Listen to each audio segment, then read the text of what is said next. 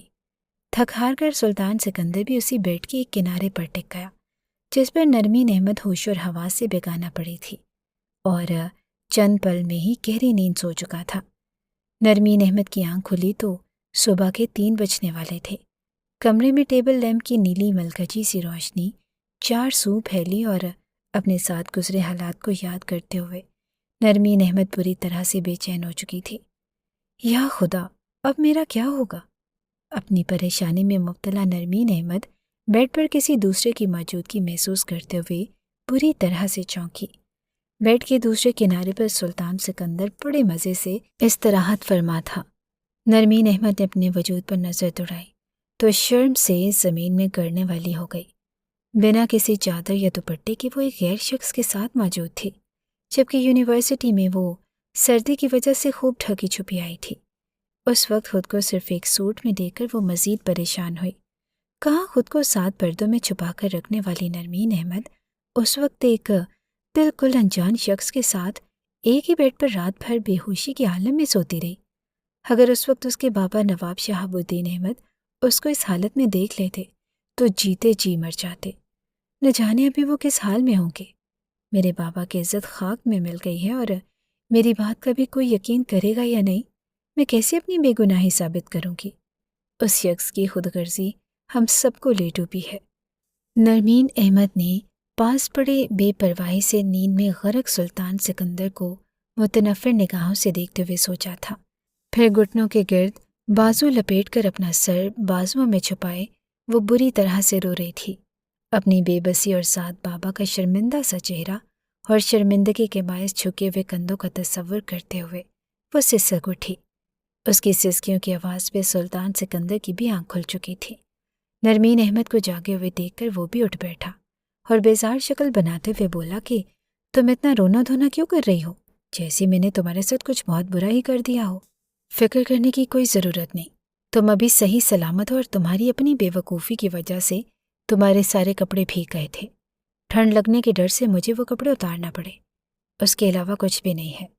نرمین احمد کی نظروں میں نفرت اور بے یقینی دیکھتے ہوئے وہ بول رہا تھا، اور مجھے اپنے باپ نواب شہاب الدین احمد جیسا کمصرف انسان ہرگز مت سمجھنا، جس نے میری حیثیت بدلتے ہی مجھے پورے علاقے میں ذلیل اور رسوا کرنے میں کوئی کسر نہیں چھوڑی۔ سلطان سکندر کی بات پر نرمین احمد غصے سے چیخی، میرے باپ کی کیے کی مجھے سزا دے کر تم نے بھی اتنی ہی کمصرفی کا مظاہرہ کیا ہے۔ سلطان سکندر، تم نے تو کسی وقت میں کی جانے والی محبت کی بھی لاج نہیں رکھی۔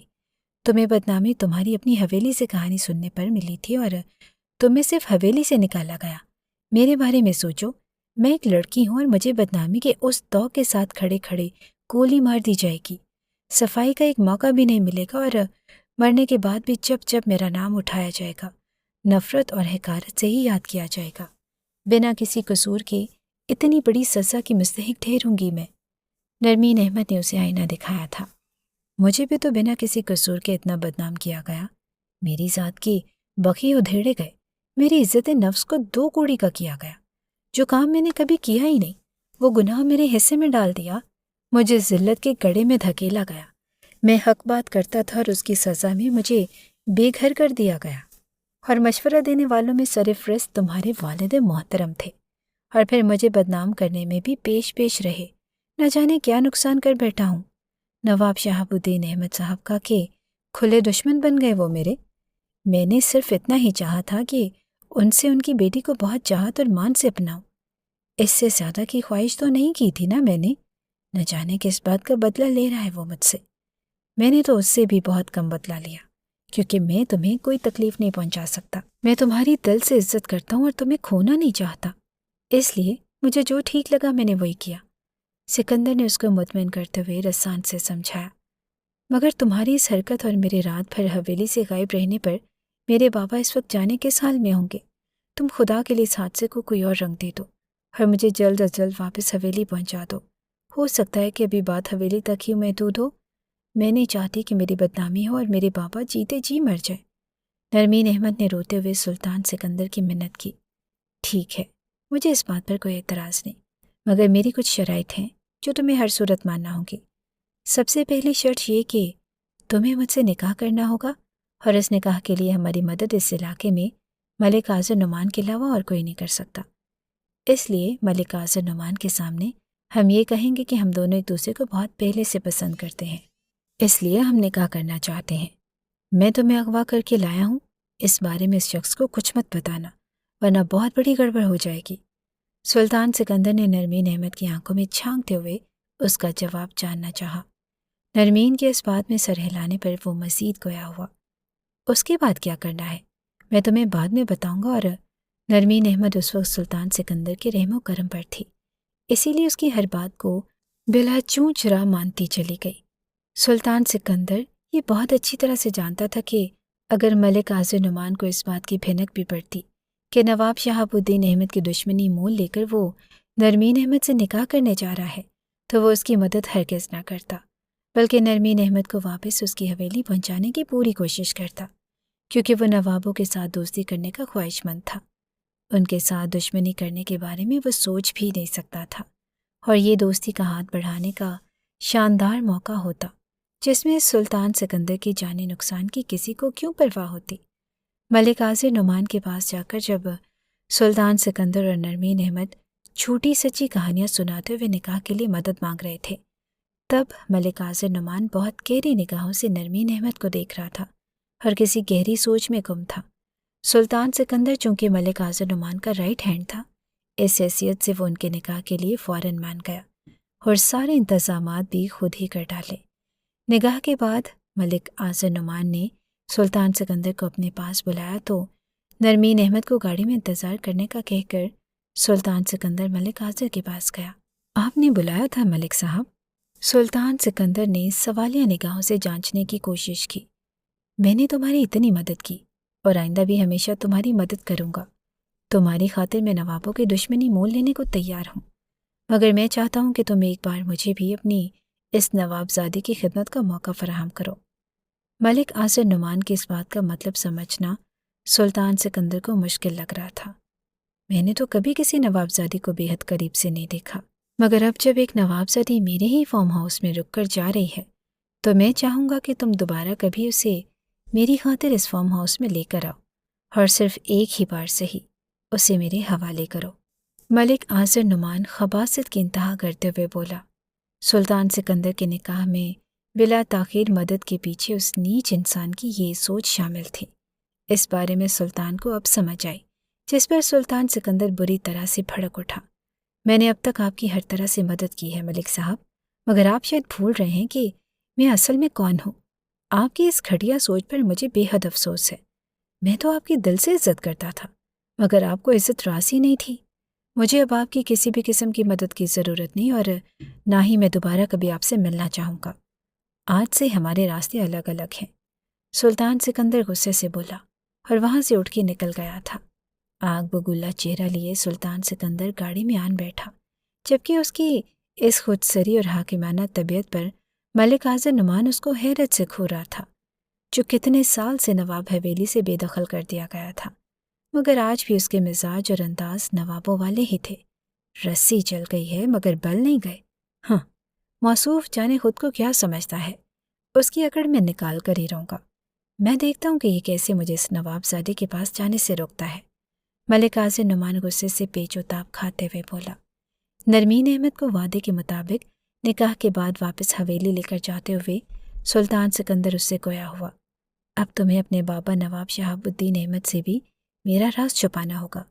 اس کی بات پر نرمین احمد نے حیرت سے پوچھا، اگر اصل بات نہیں بتاؤں گی تو پھر کیسے میری بے گناہی ثابت ہوگی؟ تم نے اپنے بابا سے یہ کہنا ہے کہ تمہیں اغوا کر کے تمہاری عزت پر حملہ کرنے والا ملک حاضر نعمان تھا، اور میں چونکہ وہاں وقت پر پہنچ گیا تو میں نے تمہاری عزت محفوظ کی اور تم سے نکاح کیا، اور اس طرح تمہارے بابا ہماری شادی کے خلاف نہیں ہوں گے اور ہم بنا کسی لڑائی جھگڑے کے ایک ہو جائیں گے۔ مجھ پر بھروسہ رکھو، سب ٹھیک ہو جائے گا۔ نرمین احمد نے سلطان سکندر کی نصیحت کو پلو سے باندھ لیا اور حویلی پہنچ کر سلطان سکندر نے دروازے پر ہی نرمین احمد کو اتارا اور خود تیزی سے وہاں سے گاڑی بھگا لے گیا۔ نرمین احمد حویلی میں داخل ہوتے ہی روتے ہوئے نواب شہاب الدین احمد کے گلے لگی اور بولی کہ بابا، ملک حاضر نعمان نے مجھے یونیورسٹی سے اغوا کیا تھا اور میری عزت پر حملہ کرنے کی بھی کوشش کی۔ خدا کا شکر ہے کہ سلطان سکندر اسی وقت وہاں پر پہنچ گیا۔ اس نے نہ صرف میری عزت بچائی بلکہ مجھے بدنامی سے بچانے کی خاطر مجھ سے نکاح بھی کیا۔ نرمین نے پہلے باپ کی عزت بچانے کی خاطر سلطان سکندر سے نکاح کرنے کی حامی بھری تھی، اور اب سلطان سکندر کی عزت اور جان بچانے کے لیے اپنے باپ نواب شہاب الدین احمد سے جھوٹ بولا تھا۔ نواب شہاب الدین احمد تو ملک حاضر نعمان کی جرت پر ہی غصے سے بھر چکے تھے۔ دوسری کسی بات پر دھیان دیے بنا اس سام کا سر کچلنے کو بےتاب ہو اٹھے جو اپنی بل میں چھپ کر ان کو ٹسنے کی کوشش کر رہا تھا۔ ابھی تک بات بھلے ہی حویلی تک محدود تھی، مگر یہ بات اگر کسی طرح حویلی سے باہر جاتی تو ہونے والی بدنامی کے بارے میں نواب شہاب الدین احمد سوچ کر ہی لرز گئے۔ آخر کو آج اپنی بیٹی کا معاملہ تھا۔ دوسروں کی عزت اچھالنے والے شخص کو آج اپنی کمزوری پکڑے جانے کا خوف ستا رہا تھا۔ پہلی فرصت میں ملک حاضر نعمان کو اس کی جسارت پر مزہ چکھانے کے لیے نواب شہاب الدین احمد اپنے گارڈز کی ایک فوج کے ہمراہ ملک حاضر نعمان کو بنا سنبھلنے کا موقع دیے اس کے فارم ہاؤس کی جانب روانہ ہو چکے تھے۔ فارم ہاؤس پہنچ کر ملک حاضر نعمان جیسے خاک سیاستدان اور نواب شہاب الدین احمد کے درمیان زبردست قسم کا تصادم ہوا۔ ملک حاضر نعمان اس وقت چونکہ فارم ہاؤس میں محفل سجائے بیٹھا تھا، اس لیے وہاں پر گارڈز کم تعداد میں موجود تھے۔ اس طرح اس کا بے حد نقصان ہوا، اور اس دوران سلطان سکندر کو اس کی تقدیر وہاں لے آئی تھی۔ وہ نواب شہاب الدین احمد کی آمد کا سن کر وہیں چلا آیا۔ ملک حاضر نعمان نے موقع کا فائدہ اٹھاتے ہوئے سلطان سکندر کو گولیوں سے بھون کر رکھ دیا، مگر خود بھی نواب شہاب الدین احمد کے سامنے زیادہ دیر تک ٹک نہ پایا تھا اور اپنی موت آپ ہی مارا گیا۔ جوان بھتیجے کے بے دردی سے قتل کیے جانے پر نواب عالمگیر سکندر کی حویلی میں کوہرام مچ چکا تھا۔ نواب عالمگیر سکندر پہلے ہی اپنے جذباتی فیصلے پر بری طرح سے پچھتا رہے تھے۔ کاش وہ اپنے بھتیجے کو یوں حویلی سے بے دخل کر کے لاوارث نہ کرتے، تو کس کی جرت تھی کہ اس کو نقصان پہنچاتا۔ نواب شہاب الدین احمد کی زبانی انہیں اس بات کا علم ہو چکا تھا کہ ملک حاضر نعمان نے سلطان سکندر کا قتل کیا۔ اس کی وجہ کیا تھی کوئی نہیں جان پایا، البتہ نواب عالمگیر سکندر کو کچھ عرصہ پہلے اپنے بھتیجے کی بے گناہی کے ثبوت مل چکے تھے۔ اسی ملازمہ کے ساتھ اپنی اہلیہ صفیہ بیگم کو بات کرتے سنا تو ان کا دماغ پھک سے اڑا۔ صفیہ بیگم ہمیشہ سے سلطان سکندر کی موجودگی سے پریشان تھی، اور اس رات جب سلطان سکندر پر اس قدر سنگین الزامات لگائے گئے تب وہ واقعی طبیعت خرابی کے باعث دوا لے کر گہری نیند سو رہا تھا۔